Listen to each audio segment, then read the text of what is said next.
उसके बाद ईसा मसीह जी के बारे में सोचा कि ये मृत्यु को प्राप्त हो गए, किंतु वो मरे नहीं थे, वो जीवित थे। घूमते घूमते भारत तक आए।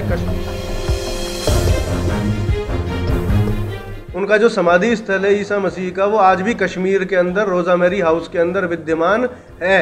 देश में धर्म को लेकर रोज नई नई बातें सामने आने लगी हैं, जिसके चलते देश में धर्म पर बहस छिड़ी हुई है। अब दौसा में एक और नई बात सामने आई है, जिसमें बताया गया है कि ईसा मसीह का समाधि स्थल यरूशलेम नहीं बल्कि भारत में है। ये कहना है धर्माचार्य डॉक्टर परमेश्वर गंगावत का, जो जगत गुरु शंकराचार्य पुरी पीठाधीश्वर के शिष्य हैं। दरअसल इन दिनों देश में धर्मांतरण और धर्म को लेकर कई तरह की बहस छिड़ी हुई है, और इन सब के बीच अब एक और नया मुद्दा बहस को जन्म दे सकता है, जिसमें धर्माचार्य परमेश्वर गंगावत का कहना है कि बाइबल में वो बातें जो लिखी हुई है वो तमाम बातें ग्रहित है, वो भगवत गीता से लिया गया है, जिसके चलते ये कहा जा सकता है कि ईसा मसीह वैष्णव सिद्धांतों को मानने वाले थे और बाइबल में कहीं भी ईसा मसीह की मृत्यु का जिक्र नहीं है। धर्माचार्य परमेश्वर की माने तो ईसा मसीह को सूली पर चढ़ाने के बाद लोगों ने उसे मरा हुआ मान लिया था, लेकिन वो मरे नहीं थे। उसके बाद वे घूमते घूमते भारत आ गए और 3 साल तक ईसा मसीह जगन्नाथपुरी रहे। इसीलिए कश्मीर में रोजा मेरी हाउस में उनका समाधि स्थल मौजूद है। सूली पर चढ़ने के 10 साल बाद तक उनकी यात्रा भारत में रही। यरूशलेम हो या पश्चिमी कोई और देश, ईसा मसीह की मृत्यु के प्रमाण कहीं पर भी नहीं मिलते हैं। देश में पहले से चल रही धर्म पर बहस निश्चित रूप से इस बात के सामने आने के बाद और तेज हो सकती है।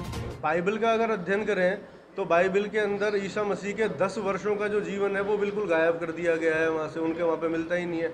और गुरुदेव ने एक बात कही कि बाइबल में उतने अंशों तक ही अच्छा और ग्राह्य है जो कुछ गीता से लिया गया है। जैसे मैं आपको बता दूं, बाइबल का सिद्धांत पहला जो 10 कमांडमेंट्स जो बाइबल के अंदर है, पहला कमांडमेंट क्या कहता है? Thou shalt have no other god than me. ये बाइबल का पहला कमांडमेंट, पहला आदेश है। कहाँ से लिया गया? भगवत गीता में भगवान कहते हैं सर्वान धर्मान परित्यज्य माम एकम शरणम व्रज है अहम त्वं सर्व पापेभ्यो मोक्षयिष्यामि मा शुचे। पूरे 10 की 10 कमांडमेंट तो भाई भगवत गीता से लिए गए हैं। तो इसलिए हमारे पूज्य गुरुदेव ने, पूरी पीठाधीश्वर श्रीमद जगतगुरु शंकराचार्य भगवान ने कहा कि बाइबल में जो कुछ गीता से लिया गया है उतने अंशों तक वो ग्राह्य है, और उतने अंशों की वजह से ही वो ख्यात है, वो लब्ध प्रतिष्ठित है। ईसा मसीह को जब सूली पर चढ़ा दिया गया था, ईसा मसीह जी को, उसके बाद ईसा मसीह जी के बारे में सोचा कि ये मृत्यु को प्राप्त हो गए, किंतु वो मरे नहीं थे, वो जीवित थे। घूमते घूमते भारत तक आए, कश्मीर में रहे।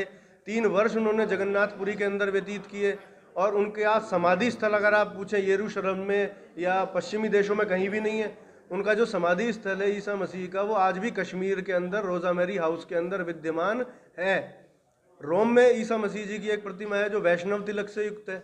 वैष्णव तिलक उनका वहाँ पर किया हुआ है, क्योंकि वैष्णव सिद्धांतों से ईसा मसीह जो थे वो पूरी तरीके से प्रभावित थे, और वैष्णव सिद्धांतों को उन्होंने अपना लिया था।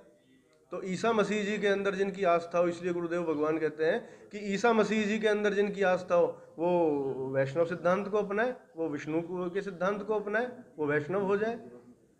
सभी के पूर्वज सनातनी वैदिक आर्य हिंदू, तो भारत हिंदू राष्ट्र के रूप में क्यों ना ख्यापित हो।